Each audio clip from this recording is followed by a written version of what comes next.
how to make your body 20 years younger. So there's some new research came out. It was in the Times yesterday. I will share it in the comments. Did you have a chance to read that, Chris? I was discussing that with a client of mine, and he was interested to know about the HIIT training, not HIIT, so Tabata.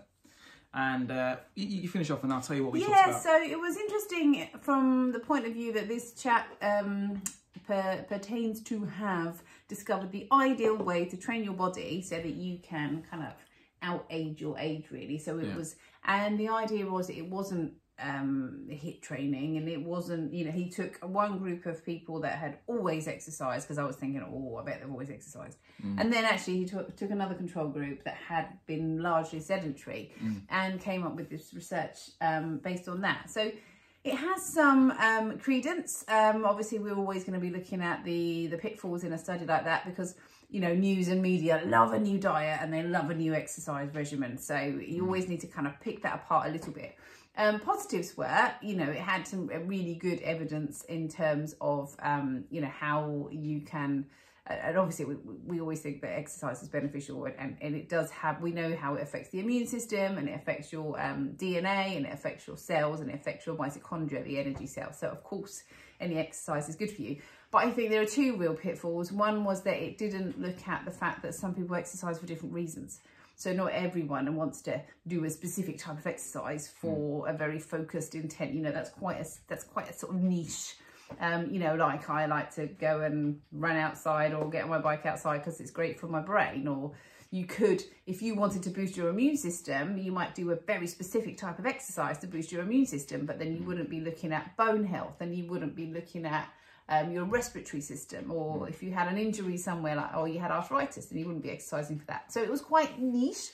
And then the other thing was that it didn't really take into account that if older adults are taking up exercise after 40 or when they're later in life, then there will be an impact in terms of how long. I didn't see in the article how long, you can access the study still, how long those previously sedentary adults were able to exercise for without getting injury, for example, because we know that older adults who take up exercise later in life may feel fitter, and in their heads they're still 30, but joints, tendons, ligaments are older too, so take a little while to adapt. So that was my take on the article. You haven't had a chance to read it, have you? But Chris will, I'm sure, pick it apart. Well, the discussion I had with my client about it was my issue with all these studies which involve HIIT or Tabata style training, which tends to be training at about 90% of your maximum heart rate or VO2 max for short bursts followed by long intervals,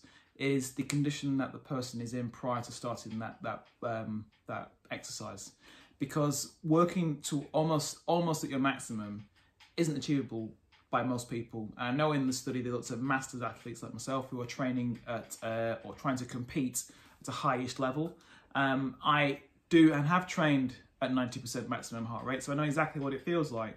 And when you are doing short bursts of exercise for 20 seconds or less, you're at the threshold of injury, right? So you've got very little room to get things wrong. Now, as Karen mentioned earlier, that people who do these studies often come at this from a perspective of you're doing this for your bone health or for your heart health. I'm not sure that's how we actually exercise as a species. And, you know, being very sexist, it's a very male approach. Quite linear, you know, isn't it? Yes. But I am going to just exercise from doing my HIIT training for 20 seconds on, with 3 minutes off, because I know it's great for my blah, blah, blah. Now, in reality, this isn't something that people can buy into to do for the rest of their lives. They'll do it for a very short period of time and then they're done. They need to be forced into it, or at least coerced into that, or disguise that. Now, how do you disguise working at your absolute maximum for 20 seconds on with 3 minutes off? I'm not sure how you do that. No. I think there are different ways. Now, the last thing about this study that I mentioned to a client is that if you're currently doing an activity which gives your cardiovascular system a strain, which means it has to recover and regenerate and get better, and you're training your muscles too, you're out for the physical and mental benefits of being outside and you're exercising. What extra benefits are you going to get by then putting more, let's say, HIIT or Tabata training into your routine? I'm not sure the benefit is very high, to be honest. So I think it's actually marginable. Marginal. That's a new word for this Wednesday. I think it's marginal. So what I suggest is that for most people, think about what you're trying to negligible and marginal. What you're trying to think to yourself is, what is it I'm trying to get, and how much extra will it give me based on what I'm currently doing? Yeah. And don't always go to the top of the max is better. It's not.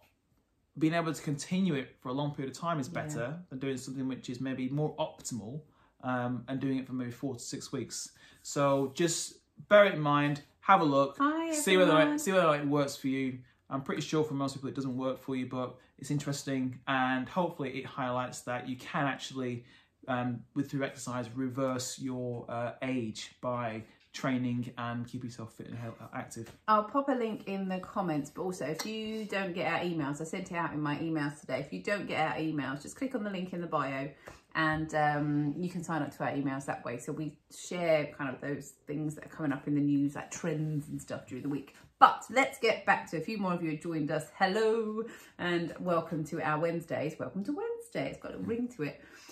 So it's all about how to strengthen your core today, which sounds really fundamental, but it is the sort of thing that people ask us all the time, particularly if they are new to Pilates. We get a lot of people come to Fit School because of Pilates, and perhaps they've got a sore back, they've been to see a physio said you need to strengthen your core, or a friend said they need to strengthen their core, or they feel like they've got a weak core.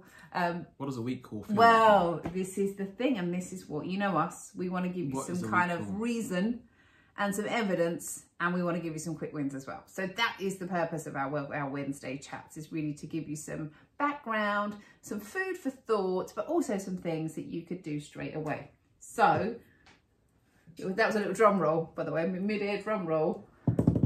Chris, what is a core and what's a weak core? I've no idea. I still have no idea to this day, because when I first started exercising and we did core work, it was quite a trend then, wasn't it? It was trendy. Back in the olden days. You know, 20 years ago, it was, you did specific work which challenged your core, which, you know, like you feel something's working in your trunk. And we talked about inner core, which are the muscles. I won't go through them because it's just dull right now. And then you've got the outer core, which are the muscles that you can see, so your six-pack, and then also you've got your hip complex, so your pelvis, your glutes, your quads. That's all part of the core. So trunk. It's like an onion. We like to think of an onion with layers. So I didn't really understand what core was, but I now even know less what core is, having done gymnastics and understanding that core isn't about just doing a series of exercises which trains that area. So as in your trunk.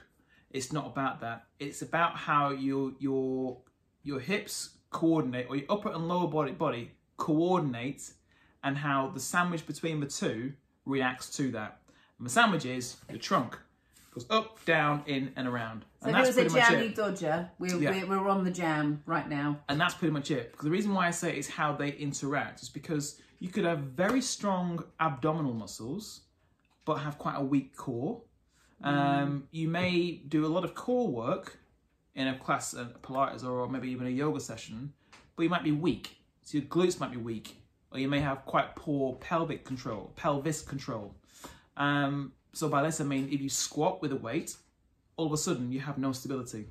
So it's important to know what it is you're training and actually what core strength actually means. So from my perspective, I think it's really difficult. But if we're going to sort of disseminate it down to one simple concept, I'd say to somebody, right, how you move and how you feel you move and how you respond to loads and whether you can resist certain movements will dictate how strong your core is. And then from that, we can then break it down and make it easier to then train. So you might think, for example, okay, my legs just aren't strong enough. Let's get your legs strong, right? You might think my arms and shoulders aren't strong enough. How to get your arms and shoulders strong? It might be that you feel that you have no stability through your trunk, so your balance is off when you're moving side to side. Well, then we'll work on those key areas. But just say that we can train your core and make it stronger, I don't understand that concept, Karen. Right, so I think what happens is people go to, this is my understanding of core, and I agree with you on all of those points. So if someone, say, for example, has a persistent back niggle, persistent back injury, maybe keeps getting problems with their back, and they go to see a physiotherapist, hopefully, because if you have back pain, if you have watched our 101 on back pain, go to see a physiotherapist first. So you know what the problem is, otherwise you're fishing in the dark. So what's wrong with that? All right. Night fishing is quite popular. Okay, we're digressing. So there's this sense that if you don't have much stability around your middle, that is causing the weakness in your back.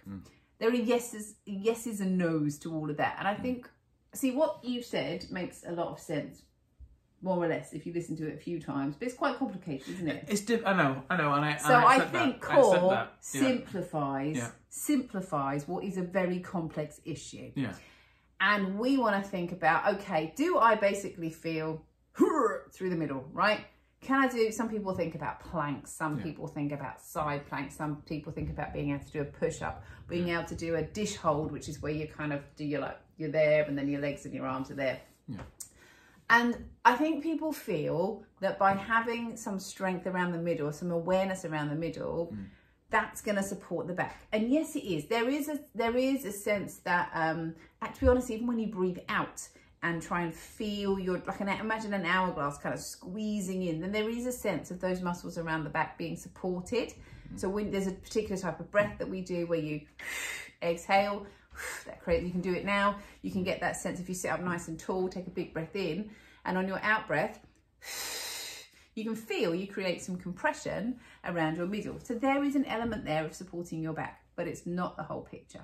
There are lots of little muscles around your spine as well. That one of the beauties of Pilates, which we'll come on to, is the fact that we do think about the movement of those joints and how those muscles work. So we're thinking about the kind of little muscles in between. Last week, really good analogy, we were talking about shoulders, and we spoke not just about the big shoulder muscles that you can see, but the rotator cuff. And if we're thinking about core, we're not just thinking about your abs and your bum and your back, your big quadratus lumborum, sorry, got it the wrong way around. You're thinking about how it all works together, how it all moves together. But in the context of making it simple, it's easier to say, I need a stronger core. When it comes to backs, and I'm not going to go into this today, it's not necessarily about strength. It's about whether your back moves well. Quite often there might be like a tightness, and muscles can be tight and weak. So you might not need to have a stronger core if those muscles are really tight and really weak. The first thing you need to do, actually, always movement first, strength second. We've said that 100 times before, but if you've got issues with the back, you might feel like you need to strengthen it up. Actually, the majority of people need to move better and then strengthen it up. So that's where we're coming from in terms of core. But it is your center. All right, so I like to think more about a center or about a trunk. Or so if it's like the trunk of a tree and your arms are the limbs and your legs are the limbs. So that's a really, I think, good explanation of what a core is. So I used to think of it as a bit of a dirty word, and I never used to use it in my Pilates classes. It was like, but I think it serves a good purpose in simplifying all of what you said. You think that's simplified than what I've said? That's twice as long. Yeah, but tell me, did you understand that more? Was that more understandable than Chris's explanation? Yes, but hopefully what you're gathering is that it is tricky. So even though on the front of it you think, I want to go and see somebody to do some exercises, and you go and see someone, myself or Karen, and it looks as if we're just giving you a series of exercises to do, there is a lot of thought behind why we're giving you certain things, because we do the work so you don't have to.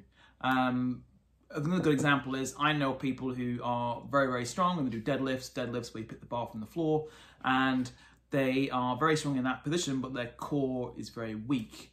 And then they'll come to see me and say, I'm not sure why I'm always getting injured. Is it because something is weak? Actually, it's not. It's to do with a coordination issue. So again, they've been sent to a physio. Physio said, strengthen your core. The core isn't. Hi, Kathy. The core isn't weak. It's that there's an issue with a coordination issue, how the brain is communicating with certain muscles. Yeah. So what we do is we figure out what we need to do and then make it simple for them to do. Yeah, and actually you see that quite often in the context of a Pilates class. Someone might be struggling with a move, and all you need to, our job is to look at them and create cues and ways that they might then understand how to move their body either better or into the right position so that they can get their muscles working. Because if someone is, I mean, it's perfectly possible to do an entire Pilates class and barely use your core, because you could be doing it in a way that doesn't, it's not how Pilates is designed. So that's why we're here, to make it better for you. So, I'm always watching people. I'm always watching. I can't start to switch off.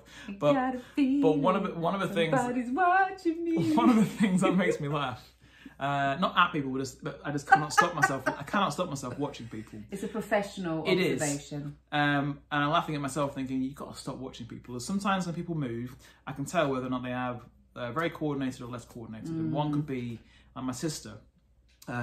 Many years ago when she used to walk, she used to have this arm that swung out quite a lot. I'm thinking, what's the arm doing? What are you saying about arm swingers? Like, what is the arm doing? Lack of core stability. People driving around the... People driving around the corners, right? I think the Lewis Hamilton driving at 15 miles an hour.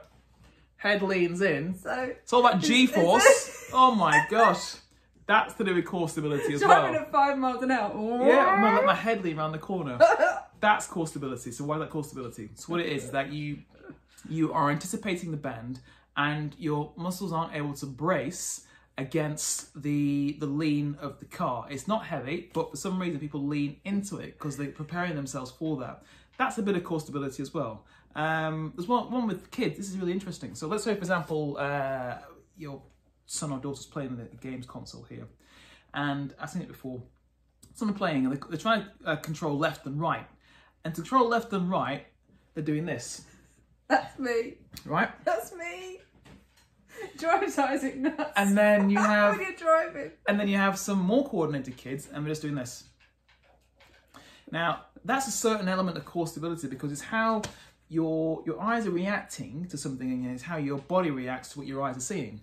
And if you have to move your whole body, but you lose the fine motor control, then something needs training, and that's coordination. Now that isn't training your trunk, that's training your eyes and your fingers to coordinate. Do you remember a few weeks ago I did the eyeball thing? Yes. Yeah, so that's the same thing. So if you weren't here for the eyeball thing, if you put your fingers just on the base of your skull, just where it kind of, there's a little groove, and then you turn your eyeballs, not your head, but you look like an owl to the side, you can feel the spine is moving, and that is literally your core getting ready for you to move. So that comes back to the idea of how many people now are going to be aware when they turn I know. When you bet, it turns the corner, you lean the head. Or look at the person driving in front of you and see whether they do it.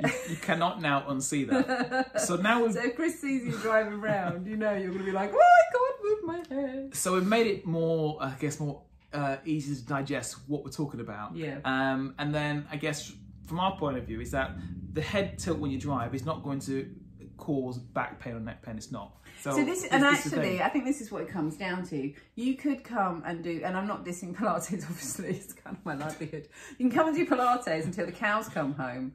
But if you lack that anticipatory response, thank you. That's good. Good word. If you lack that anticipatory response, then if you trip or fall, you're still, you've got a better chance of not being, not hurting yourself, but you've not trained specifically for that kind of injury or that movement, if you know what I mean. Actually, in my move and tone class on a Wednesday morning, we do a lot of that kind of jumping, picking things up off the floor. So we do train that a little bit more because that's a class more for older adults, so we're thinking about that. Just thought about something. I had a little story, anecdote. Is it a little? Oh, you don't do anecdotes. You're linear. I know. God, but again, got a real life example coming from Chris now. Well, because I want to use the anticipatory word again. I was working, actually, just two stories. We need to wrap up though. Two stories. Well, you can wrap up your story. You can wrap up for days, and because I'm stepping outside my box. All right, we got to pick up our daughter. I'll be a minute. It's two instances Should have explained it in that time. Two instances where my core switched on quickly to protect myself from hurting myself. Once I was leaning back on my chair, which I got in the corner, and I leant backwards, and the chair broke. Right, the chair broke. It snapped, and I thought I was going a over my chest. I didn't, but I had a searing pain through my abs. Searing. And my abs had braced me without me even knowing I was doing that. Second of all, I was doing a row, so seated row, and again the cable snapped What is on with me. you? It's my crazy Wednesdays. I was doing a seated row. I pulled the cable in, the cable snapped, and again I jolted backwards, and my core, boom, braced him again. I got that searing pain. Searing pain. It was really painful. So how painful was it? it was very painful. Okay. So Was it painful to time you had a sinusitis? it was very painful, but Was people it? on here probably have it as well, and I won't appreciate you talking about Sorry, it. Right? sorry. And again, it's that anticipatory action, which is this part is of that Wednesday word. which is part of the core stability, which we were talking about earlier. So, and then I guess people can all recognise if they've been in a car accident, whiplash injuries. Again, that's a similar thing as well. The more severe, or the less trained your core is in anticipating that action and that snapping and recoiling, the more chance you're going to have having bad whiplash. So, I mean, this is the point here. We're really trying to be more punchy on Wednesdays. If we're failing. We're not making this a sell, are we? It's, no, how can we jazz it up? But the point being, I think we're saying that core isn't just something that you need in the gym. It's not just a trend. The whole point of training your core is to help you not get injured and to stay. Yeah, exactly. Yeah. Tracy said she knows that core wake up pain because she tripped over. Yeah, it's true. Yeah. And you trip and you're like, ooh. Yeah. You're like, what's going on? So this is the point. The core isn't just a trendy thing. No. It isn't just something that people come and do Pilates for. No. It's something that can actually help you not get injured and help you, stay fit and healthy. Yeah. The thing we were supposed to be talking about was actually about Pilates and core. We've not talked about that at all. We don't need to now, because now it follows on nicely. People understand that, I train the core. Yeah, so but in terms of the benefits of Pilates on core strength. I mean, well, I think what's I know missing... we differ on this. No, I think what's missing is we need to be very clear about... We've talked about why you may want to train your core, what we think core is, which you don't need to know about really. That's down to us as professionals to do the work for you, and we disguise it and you don't realise what you're doing. But the missing part of it is you as the participants understanding what you're going to get out of it, and not thinking that over 6 to 8 weeks, if you don't feel your abs are working, or you've done a certain number of exercises, that your core is weak. Because I guess the key thing is, if you come to see Karen or myself, you'll have been referred by somebody because maybe you're in pain, you've got back pain, you're recovering from an injury. Not always. We don't always get broken people. Not finished yet. Okay. You may have had a child, maybe getting older, where you think it's time to just do something. So there are different ways where you may come and see us, but there'll be a reason, a trigger for that. And I guess all our concern is that, are you measuring whether that trigger that got you to come to see us in the first place is improving, rather than thinking, I'm getting a good workout, I can really feel that. Because really, training it's a long-term project, particularly core training. So just that's all I'm hoping people understand from this, that they come and see you, they think, okay, long-term project isn't going to happen overnight. However, I know that I want to feel as if I have more general stability. Yeah. I mean, let's face it, if you come to Pilates, you're going to get better at Pilates. That is what you're coming to train for. Pilates is brilliant as part of an exercise program, and apologies if you are a complete Pilates purist, but it is not the be-all and end-all. It is part of a program. Doing Pilates isn't going to get you quicker at running, for example. You still need to do the associated running training that goes with it. You need to take that mat work Pilates, which is lying down, and take it and transfer it into your running training. But many Pilates teachers back in the day used to say this. I know they did. They used to say, do these Pilates exercises to get better at golf, running, rowing, you name that. And I used to just go home and just sit in the dark room with a cold towel across my forehead, because it's, as you said, there are many things that make someone faster or better or whatever.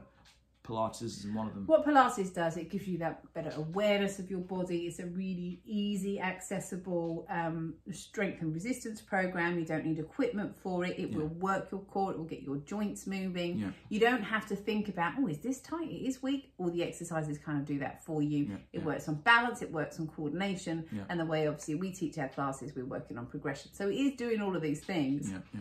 But it does strengthen your core, but it strengthens your core in a Pilates way. Yeah. Right. So it's brilliant if you were then to go and do a running conditioning program. And in that running conditioning program, you'd probably take what we've been doing in Pilates and make it more running specific. What it does for me is if someone has been like a confessional now. is where someone sees you, they come to see me and they're much more malleable. I can do much more things with them, many things with them, because they understand my terminology. We talk about pelvic tilt or just certain positions, but it's a continuation. In some ways, we dovetail. I'll give them things which they're already doing with Karen, and it's way easier. It is way easier. So I'm not saying that I don't think that it's not a great thing to do. It's just everything in exercises, it's got to be for the right reason, at the right time, and understand why you're doing that as well. Yeah. And just one little takeaway from today, because we do like a quick win for the day. I've already done one, which was your... What, you mean better than driving around the corner with your head? Oh, that's still? a good one. That's a good takeaway. That's the best one. Yeah. Did Tracy hear that? I don't think Tracy... Do you want to repeat that? So Tracy, we talked a little bit about core... Have you got a weak core? Core and core stability. Tracy doesn't drive though, really. It isn't just she'll be looking out for it now, won't she? Yeah. It's not just about... and anyone else who came late...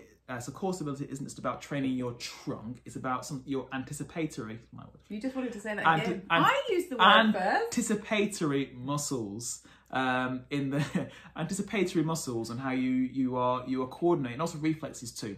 So a good example, Tracy, is if you see someone driving around the corner, what tends to happen is people... Because they drive like that. They drive like this, is they see a bend, 10 miles an hour, I think the Lewis Hamilton, the head goes first to lean to the way they're driving, right? That is to do with core strength. And that's not to say that it's weak core, but they can't, or they aren't, choosing not to anticipate the turn and stiffening up. Now, once you see it, you can't unsee it. But also, once you do it yourself and stay still, you think, why have I not been doing this for ages? why am I leaning? Right? So that is a little bit of core. So it's a bit of trunk. You can do it as a passenger as well. You'll find yourself going around the corner and you go... But you never lean. All right. But you know what you do? What do I do? What do I do? So this is the other thing, right? So yes, as a passenger, right, you do what your mum does. Oh, yeah? Hold on. She holds on. Right, it's the same thing. Why are you holding on? Just brace. So that's core, right? So that's what we're talking about with core. But my little takeaway for today... It really gives you confidence as a driver when your wife presses her hands against the window. To be fair, I do get a little bit... They're leaning! Don't we, Tracy? She holds on at 5 miles an hour. What a Skoda, whatever it is. Like, does like, what is it? Not 60 in about 3.5 days. Okay. Karen anyway, let's on. move on to my takeaway. My takeaway is that out breath. So we're thinking about that compression. So we're going to just take, so you're going to do this with me. You're going to sit up nice and tall. So you're going to sit on your sitting bones. So feel the bony parts of your bottom underneath you. Ideally have your feet on the floor. Yeah. Collarbone nice and wide as well. That's it. There we go. And we're going to take a big breath in. And on your breath out, just feel like you've got a blanket around your tummy and you're tightening up. So you don't need to tense anything, you've got that connection. And then try this, take your hand and pop it onto the small of the back. I love this one. We haven't got into this today, this is fodder for another time. But when you want to get your abs to work, get your back working, because your back tells your abdominal muscles flex the spine. So if you flex your spine, the tummy muscles work, not the other way around. So we don't want to do that clenching of the tummy, you actually want to get the back to work. And I'm going to prove this now. I'm going to take another big breath in. And on your out breath, gently press your lower back into your hand and notice how much more connection you get through your trunk. Can you feel that? Can you feel that? Is you going to nod? Yeah, okay, all right. So he was still breathing out. So can you feel that? So it's your little takeaway for today, the little core exercise for you to do. That one's a really good one to do if you're on your hands and knees, actually. And just pop a cushion on your lower back and feel easy that your lower back just gently lifts into the cushion. I do that one with my antenatal clients as well. Yeah, okay. But thank you everyone for joining us today. It's been a kind of whistle stop tour. And if you see people driving around with their head leaning on, then let us know. See you soon. All right, take care. Bye bye.